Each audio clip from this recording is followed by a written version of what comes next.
Good evening, guys. Tony back again, Horror in Todge. Hope you're well.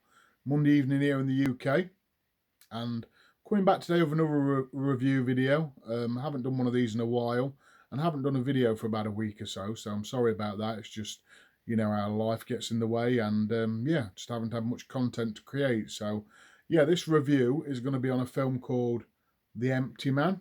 Now, before I get into this one, guys, big shout out to Jamie Powell, who sent me this as subscriber mail, or he just sent me it out. He was watching it.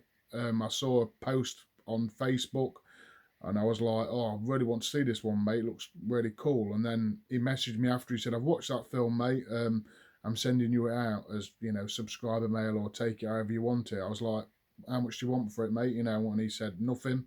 So really massive shout out to you, Jamie. A really good friend of mine. If you haven't checked his channel out, just type in Jamie Powell in YouTube and watch all his stuff. He does pick up videos, and really funny guy, reviews, and he goes out Blu-ray hunting, all the good stuff what we like. So yeah, he's a really cool guy. So thanks a lot for this, Jamie.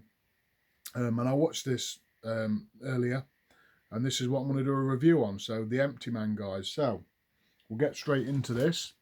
The Empty Man is a 2020 film, and it's first time directing for David Pryor. That's who directed it. I think it was a 21st century Fox film before Disney and that bought him, and it didn't get very, much widespread knowledge about this horror film. It sort of, it went into the cinema for about a week. I never even heard of it in the UK in the cinema or anything like that, and it sort of got blew away to obscurity, and you just never hear many people talking about it. But I've heard a few decent things from people I watch on YouTube and stuff. So I thought, when I saw Jamie watching it, that's why I got in touch with him. But I was really surprised about this, guys. I thought it was an absolutely fantastic film. Very ambiguous film. You know how this modern sort of drama horror goes.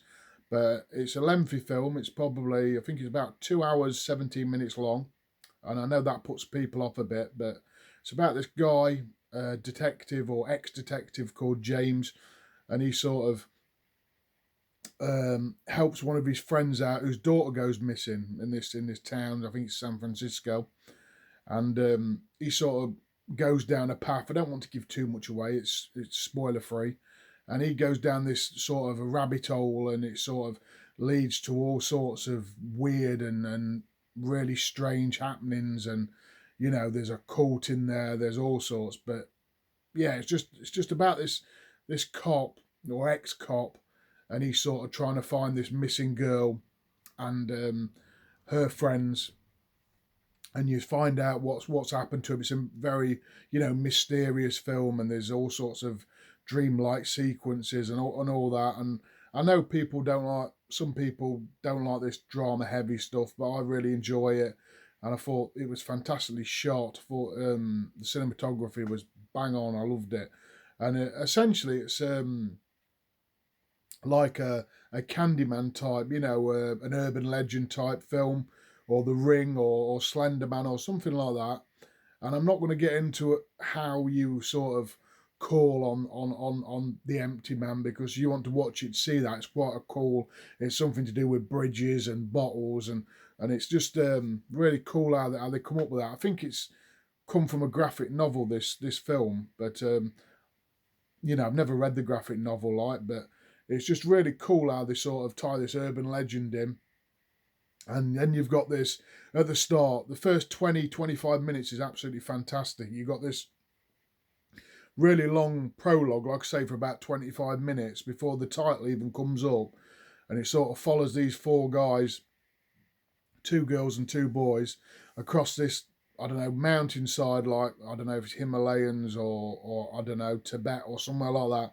And they're hiking in these mountains, and one of the guys sort of has an accident, and he goes into this sort of, I suppose it's like a coma-like state, and he's talking all this foreign language, and then it sort of serious shit hits serious fan. It sort of gets straight to the point this first 25 minutes, and you think, bloody hell, is this film going to be, like this all the way through? And it's sort of really hard-hitting and quite gory and stuff, and quite terrifying. And then you sort of get the empty man sort of, after this prologue, these 3 short days over 25 minutes, you get this story of this cop, this ex-cop, finding this girl. But it goes down all sorts of paths. You get this like, I suppose it's like a cult. There's that sort of, you know, side to it, which is really creepy as well. He sort of, you get these great shots of him going to this forest, which sort of spirals out of control from this map, a bit Stanley Kubrick, that sort of thing. You know, it's sort of, you get this shot of this map, and then it cuts to edits sort of straight into this forest, and this sort of bird's eye view of him travelling through this forest to this place where he needs to be, and this cult's happening. And yeah, if you've seen this film, you know what I'm on about. Around this fire, it's just so creepy. I thought it was excellently well done, you know, shot. And then the guy's got his own demons in his head, and you know, stuff's happened to him in the past, and you're trying to figure that out as well. As that's a sort of side story. He's having these dreams or sort of visions, and you're sort of trying to piece out what's happened to him previous to how he's sort of become this lonely sort of downtrodden figure, as well as him trying to find these kids and sort of find out what's happening in this sort of cult in his town and in the countryside. And I thought it kept me, you know, so captivated. You know, like I say, it's very ambiguous, and I know a lot of people don't like that. I absolutely love it, and you can take it in all different ways. There's lots of, not Easter eggs, but sort of, you know, where Ari Aster-esque, where you've sort of got to keep your eye on it, and maybe it's worth a rewatch, maybe 2 or 3 times, to try and get all these sort of Easter eggs and parts, you know, to put them together in the film.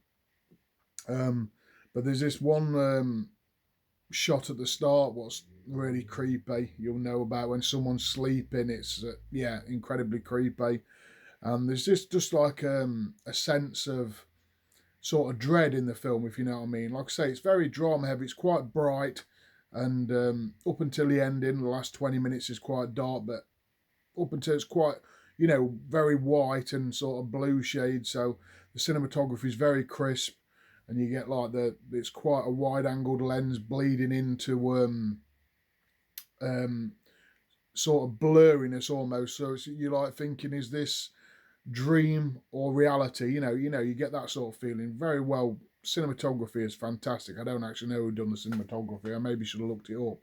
But yeah, I thought the cinematography was fantastic. And when James, our lead character, is walking around his apartment or house through the night and stuff, and you know, just everyday life, you get all these shots of the camera on the floor and round corners. I just think it's very well done. You know, it's just all different camera angles, and there's always that feel like something's going to happen, if you know what I mean. You think, what's going to happen here? You know, because of all the different camera angles, but it just keeps you guessing. And I absolutely love the film. Like I say, the first 25 minutes is absolutely fantastic, and then I think the story with James and the detective side and the mystery side is really good.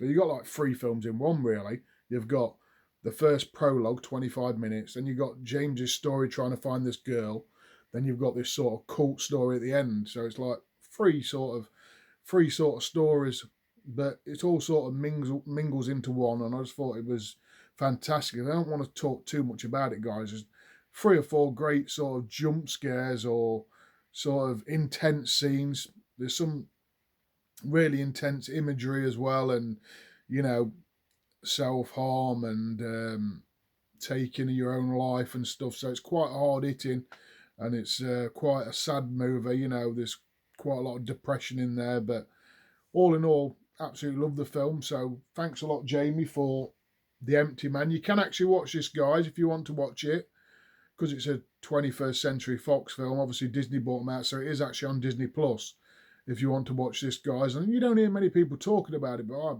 fantastic film if you're into that heavy drama horror, and some intense scenes and absolutely fantastic cinematography. So I'll give this one an 8 out of 10, guys. Really great film. And yeah, get in the comments, guys. Tell me if you've seen The Empty Man. what you thought of it, if you liked it, if you didn't. There's the back if you want to. Sorry about the lighting, it's terrible. It's duskier, or it's just sunset, and it's horrible light. But yeah, tell me what you think of The Empty Man, guys, in the comments below. Big thank you to Jamie Powell for this, mate. Really appreciate it. And if you haven't seen it, guys, get onto Disney Plus and watch it. I've been Tony, guys. I'll catch you all for the next video.